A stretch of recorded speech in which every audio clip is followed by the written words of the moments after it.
Saudações a todos com a graça do Senhor Jesus Cristo. Que bom estarmos mais uma vez juntos para estudarmos a Palavra de Deus. E hoje iremos falar sobre a liberdade religiosa para os incrédulos. Eu gostaria de convidar você nesse momento a juntos orarmos ao Senhor. Oremos. Querido eterno Deus, nós agradecemos por essa oportunidade de podermos juntos aprendermos do Senhor sobre a liberdade religiosa para os incrédulos. Nos guia neste estudo, abre o nosso entendimento. Te pedimos a tua bênção e te somos gratos em nome de Jesus. Amém. Liberdade religiosa para os incrédulos. Mas como pode ser isso? Liberdade religiosa para os incrédulos? Pois muito bem. O homem ele fez um uso da sua liberdade, né? Usou de uma maneira errada, e ele transgrediu a lei de Deus. Ele pecou. Pecado é a transgressão da lei. E daí, como foi o trato de Deus com o homem quando errou? Deus o procurou. Deus trouxe boas novas para o homem pecador. Trouxe boas novas. É verdade que o homem estava com medo e ele se escondeu, mas ele precisava ter medo? Esta é a questão que é feita aqui. Havia qualquer ponto no Senhor para que o homem temesse, ou seja, tivesse medo? Deus entrou no jardim para condenar ou punir o homem? Não. Seu medo era nada mais, nada menos que o resultado do que ele tinha feito. Ele tinha feito uma escolha errada, ele tinha iniciado o caminho errado, ele estava sob o comando do mestre errado, e a sua própria vida estava separada de Deus e comprometida com o erro, na escuridão e trevas do mal, para o qual ele tinha sido levado. Ele julgou mal a Deus e assim estava com medo dele. Interessante que com a transgressão, o pecado, que é a transgressão da lei, o homem ele teve esse medo de Deus, ou seja, a compreensão, a visão dele sobre o Deus de amor acabou que se perdendo. Veja como o pecado é terrível. O pecado deixa as pessoas numa prisão, cega o entendimento, traz obscuridade. Mas quando o homem ficou face a face com Deus e o Senhor trouxe à falta a sua fonte original, o mal, então o que ele falou? Ele falou a palavra que então significava e eternamente significa somente salvação para toda a alma do homem. E que palavra foi essa? Convido você a pegar sua Bíblia e abrimos em Gênesis capítulo 3. Gênesis capítulo 3, o verso 15 diz assim: E porém inimizade entre ti e a mulher, entre a tua semente e a sua semente. Esta te ferirá a cabeça, e tu lhe ferirás o calcanhar. A semente prometida à mulher, Jesus Cristo, o descendente, este que ia feriu, segundo a profecia, a cabeça da serpente, ou seja, o diabo. E o reino de Satanás iria chegar a um fim, através da obra de Cristo, ele vindo como libertador. A liberdade que o ser humano ele perdeu por fazer uma escolha errada, através de Cristo ele poderia novamente ser liberto do poder do mal, da culpa, do poder do mal e da presença do mal. Só através de Cristo. E essas palavras foram palavras de boas novas, palavras de salvação. A primeira coisa que Deus levou ao homem, depois dele ter feito a sua escolha errada, foi a palavra da salvação, Aquela palavra de salvação foi a promessa daquele que viria e que deveria romper o mal que tinha aprisionado o homem. Libertaria o homem novamente e o traria para Deus, onde a sua escolha estaria do lado certo, e ele moraria verdadeiramente com Deus e em Deus. Jesus Cristo, ele certa vez falou algo e ficou registrado, ficou escrito para o nosso ensino. Está lá em João capítulo 8, o verso 34, João 8:34 diz assim: Respondeu-lhe Jesus, em verdade vos digo que todo aquele que comete pecado é servo do pecado, ou seja, é escravo do pecado. Jesus falou que todo aquele que comete pecado é servo, é escravo do pecado. Então você perde sua liberdade ao você pecar. Ao você transgredir a lei de Deus, que é uma lei de liberdade, você não tem mais essa liberdade. E para você conseguir a liberdade, o verso 36 tem a resposta. O verso 36 do capítulo 8 de João diz assim: Se, pois, o Filho, Jesus Cristo, vos libertar, verdadeiramente sereis livres.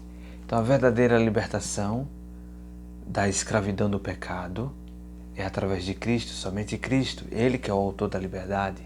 Ele que pode nos dar liberdade, pode dar liberdade a qualquer um que assim clame por Ele. Continuando a leitura, diz assim: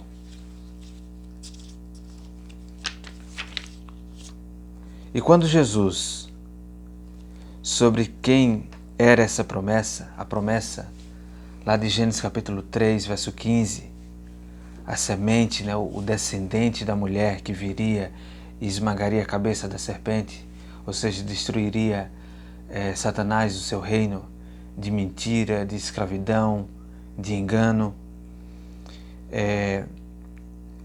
Quando Jesus veio ao mundo em carne, na exata expressão de tudo que nos era até aqui, de tudo que nós até aqui encontramos, esta é a sua palavra. Qual foi a palavra de Cristo?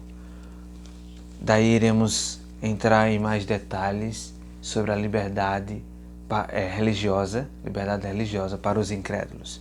Vamos abrir a palavra de Deus em João capítulo 12. João capítulo 12, o verso 17. Ou melhor, o verso 47. João capítulo 12, verso 47. Diz assim: E se alguém ouvir as minhas palavras e não crê, eu não o julgo. Olha que impressionante, o que Cristo diz. Se alguém ouvir as minhas palavras e não crê, eu não o julgo, porque eu vim não para julgar o mundo, mas para salvar o mundo. A obra de Cristo é de salvação. Ele veio não para julgar, mas para salvar o mundo. Qual palavra que Cristo trouxe que ele deseja que todo homem escute? Somente a palavra de Deus. A palavra da salvação. Ele é somente o Salvador. Ele não é o destruidor. E, consequentemente, o seu nome, quando ele veio a este mundo, era Jesus, Salvador. Por quê? Vocês lembram quando o anjo aparece para José e ele diz assim: o nome dele será Jesus, porque ele salvará o seu povo dos seus pecados. Salvação do pecado. O pecado escraviza. Quem comete o pecado se torna servo, escravo do pecado. Somente Jesus Cristo pode nos salvar dos pecados, nos libertar de todo o pecado. O outro nome que foi dado a ele foi Emanuel, o qual, por interpretação, significa Deus conosco. Quando ele veio como Deus conosco. Isso é trazer Deus para o homem, para fazer com que o homem se familiarizasse como Deus como Deus sendo o seu Salvador, o que somente Ele é. Assim ele veio trazendo somente a palavra da salvação. E quando ele veio apresentando aquela palavra de toda forma, em qualquer luz, ele poderia apresentá-la para a humanidade. Ainda assim, ele proclama o princípio completo da liberdade religiosa, original e eterna. Se alguém, mais uma vez, lendo o verso de João capítulo 12, verso 47, se alguém ouvir as minhas palavras e não crer, eu não o julgo.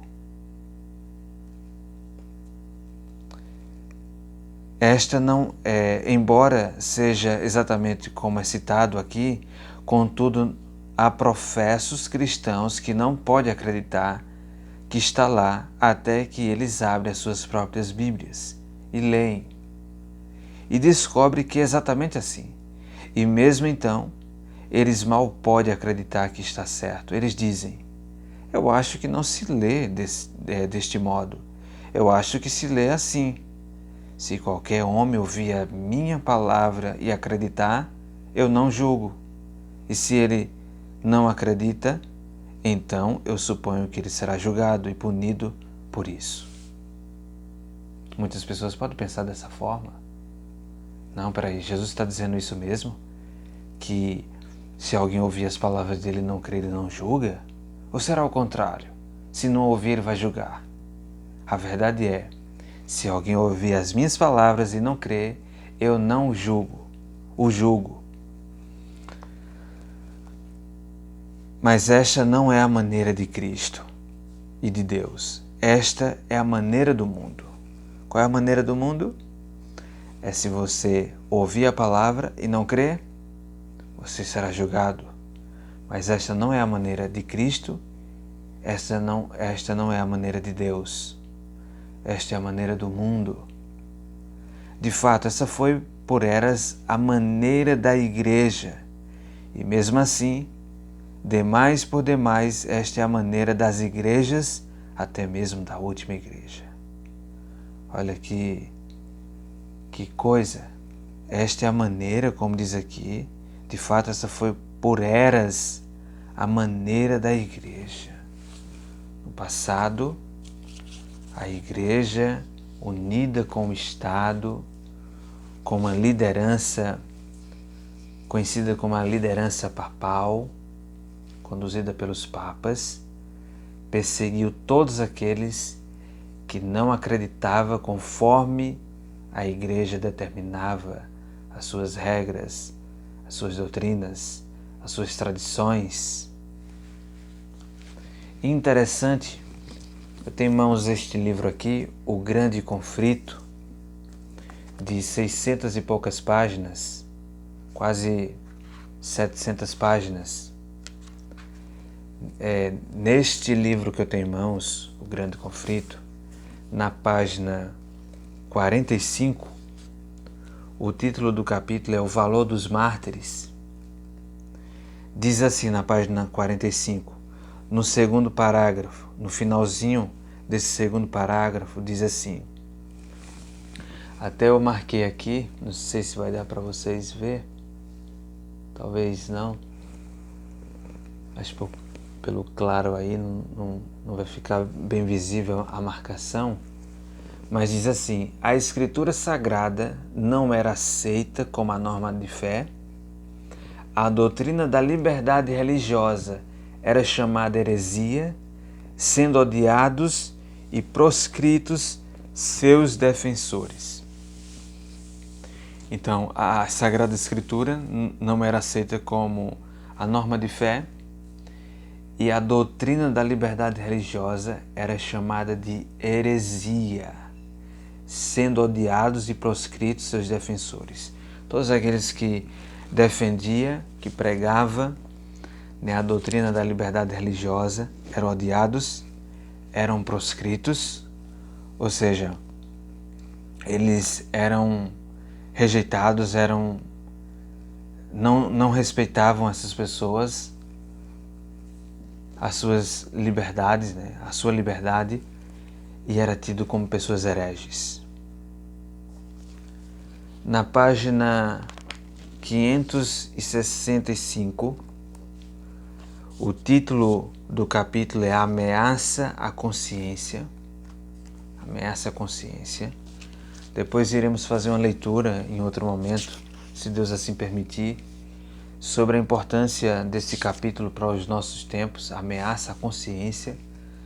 Lembre-se da liberdade de consciência que Deus ele dá para cada ser humano.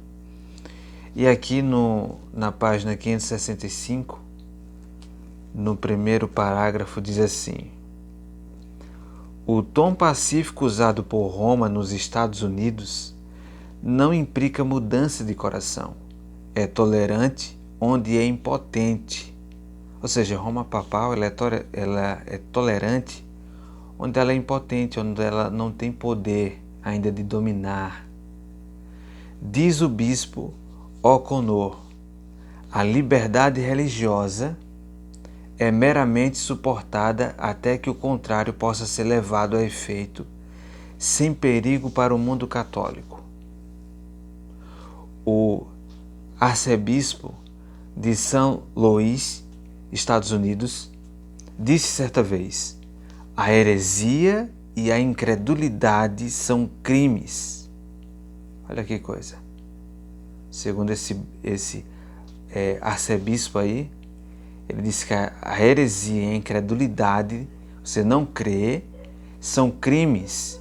E em países cristãos como a Itália e a Espanha, por exemplo, onde todo o povo é católico e onde a religião católica é parte essencial da lei da nação, são elas punidas como os outros crimes. Agora pensa aí, a incredulidade ser tida como heresia.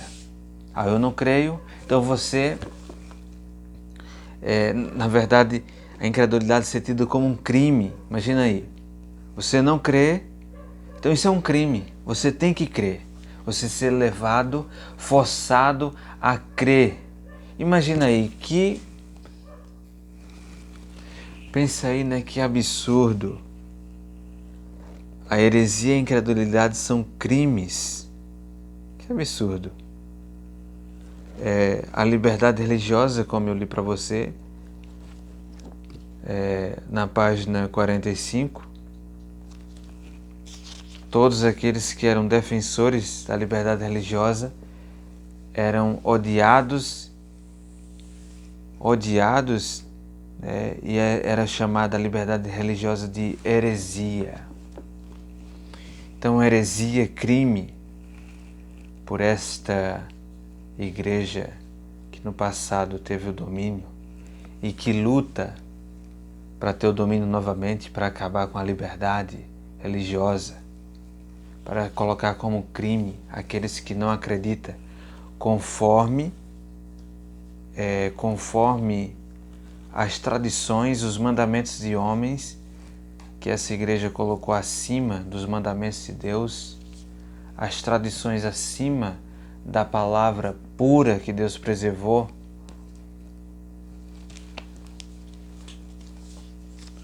Continuando aqui na leitura, diz assim: quando a igreja apresenta o Evangelho, a palavra de Deus, que está comprometida com a igreja de Deus para pregar, e as pessoas escolhem não lhe obedecer, mas rejeitá-la, então elas são imediatamente julgadas como sem valor para se dar atenção ou reconhecimento. Neste momento são apresentadas como incorrigíveis, então são compelidas a acreditar ou serem punidas por não obedecer aos ditames da igreja enquadrados na lei do Estado. Veja que terrível. Que terrível quando as pessoas não seguem os ensinamentos de Cristo. Ele, o autor da liberdade, ele é aquele que disse e ficou registrado as suas palavras para o nosso ensino, para que não erremos, para que não chegamos a tirar a liberdade das pessoas, mesmo daquelas que não creem. Se alguém ouvir as minhas palavras e não crer, eu não o julgo. Esse é o ensinamento de Cristo.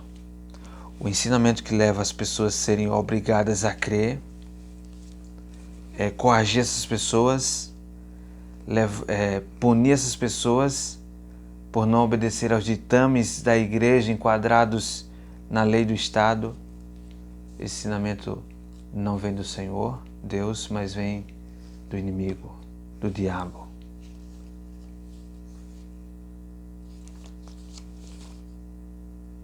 É exatamente aí que se transforma a liberdade religiosa em despotismo religioso, do cristianismo ao anticristianismo.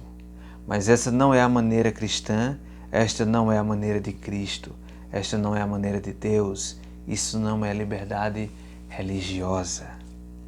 Liberdade religiosa, vejam, liberdade religiosa cristã, nas palavras de Cristo é: e se alguém ouvir as minhas palavras e não crer, eu não o julgo.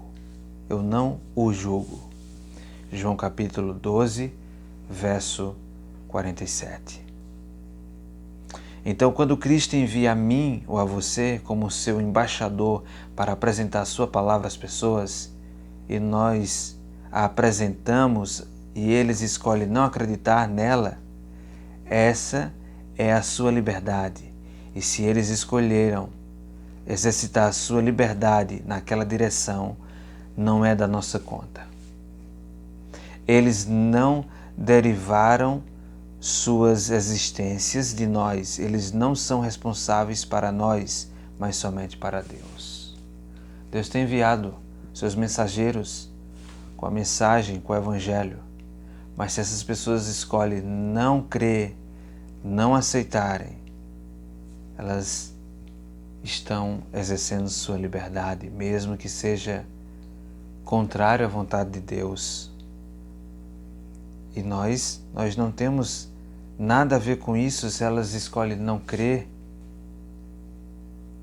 Essas pessoas não derivaram suas existências de nós. Elas não são responsáveis para nós, mas somente para Deus. Quem convence o mundo do pecado, da justiça e do juízo é o Espírito Santo. É Deus. Nós não os julgamos. Nós não julgamos, nem os desprezamos, nem de maneira nenhuma os desdenhamos, mas somente os amamos livremente como antes e procuramos por todos os meios cristãos, ou seja, meios que têm como exemplo Cristo, por isso que meios cristãos, possíveis conquistá-los para que veja o que nós pregamos. É a palavra de Deus e a palavra de Cristo, e para conquistá-los, para acreditarem nele. Além disso, Deus colocou a sua palavra aqui para ser crida. Ele anseia e espera que toda a longanimidade para que as pessoas acreditem nela. Ou seja, ele anseia e espera com toda longanimidade, com toda paciência, para que as pessoas acreditem nela. E quando ele dá essa palavra para mim, para você, para ser apresentada às pessoas, para que elas possam acreditar nela, e no primeiro estudo elas escolhem não acreditar nela, ou seja, na palavra, então nós escolhemos tratá-los com ofensa. Nós, por este ato, estamos impedindo a obra que nos foi incumbida a fazer. Nós fomos enviados para persuadir as pessoas, convencê-las, para acreditar na palavra de Deus. Nossa obra é essa. Quando o homem escolhe não acreditar nela e eu tomo uma atitude em relação a ele que o ofenderá, deste modo eu fixo isso de uma tal maneira que ele não ficará inclinado a acreditar nela. De fato, ele estará mais inclinado a não acreditar nela, ou seja, não acreditar na palavra, pela minha atitude, de, como diz aqui, de o ofender. De fato, ele estará menos suscetível para obedecer e seguir o caminho correto do que se ele nunca tivesse me ouvido. e por esse procedimento frustre o propósito pelo qual fui enviado ao mundo. Cada pessoa que nasce no reino de Deus nasce como missionário, e a missão é levar as boas novas de salvação, mas não coagir ninguém, não compelir ninguém pela força, com ofensas, com perseguição, mas buscando convencer. Não por força nem por poder, mas pelo meu espírito. É isso que as Escrituras nos ensinam. Consequentemente, a única maneira de tratar as pessoas quando nós apresentamos a palavra de Deus e eles a rejeitam é de uma maneira amável. Lembra de Jeremias, o capítulo 31, verso 3, que Deus fala: com amor eterno eu te amei e com benignidade te atraí. É de uma forma amável, benigna, meiga, de boa vontade, para com a grande, meiga de boa vontade, como a grande misericórdia e longanimidade que o Senhor pode nos capacitar a fazer. Que assim nós possamos ainda os induzir a inclinar-se e a acreditar, e ao acreditar, escolham seguir o caminho correto. Nós somos ordenados, como está escrito lá em 2 Timóteo, gostaria de ler com vocês, 2 Timóteo capítulo 4, verso 2, diz assim, que pregues a palavras, instes a tempo e fora de tempo, corrijas, repreendas, exortes com toda longanimidade e doutrina. Nós somos ordenados a fazer tudo isso, pregar a palavra, mas com toda longanimidade e doutrina. E que seja dito novamente e enfatizado novamente, quando os cristãos procedem de qualquer outra maneira em relação àqueles que não acreditam, eles impedem exatamente a mesma coisa que eles professam estar tentando alcançar. Que eu e você possamos ter cuidado no trato de uns para com os outros, no trato com os nossos semelhantes, principalmente aqueles que, como nós enfatizamos aqui, não crê na palavra. Possamos de uma maneira meiga, gentil, amorosa, apresentar a palavra de Deus e pelo poder do Espírito. O Espírito convence do pecado, da justiça e do juízo. E não é por força nem por poder, mas pelo Espírito Santo, que de uma maneira benigna me conduziu, tem conduzido as pessoas de uma maneira que não vai coagir, não vai perseguir, não vai maltratar, ofender. E assim as pessoas elas irão exercer a sua liberdade e não será tido em falta no sentido de eu querer agora infringir a liberdade do outro, mesmo que ele não pense como eu, e usar agora de ofensas, perseguições, mas dando a liberdade que cada um tem o direito. Que o Senhor te abençoe e te guarde. Até uma próxima, para mais um estudo da Palavra de Deus. Eu convido você a orar. Oremos. Querido eterno Deus, muito obrigado, Pai, pelo teu ensinamento, como o Senhor nos ensina, o Senhor que é o autor da liberdade, o Senhor que diz que aquele que ouvir a tua palavra e não crê, o Senhor não o julga, porque o Senhor veio para salvar o mundo. E essa palavra que é poderosa, essa mesma palavra que tem nos despertado a termos um conhecimento mais profundo de um tema tão importante como a liberdade religiosa, que possa ser uma grande bênção na vida de todos aqueles que estão a assistir este vídeo. Que o Senhor abençoe a cada um grandemente, em nome de Jesus. Amém.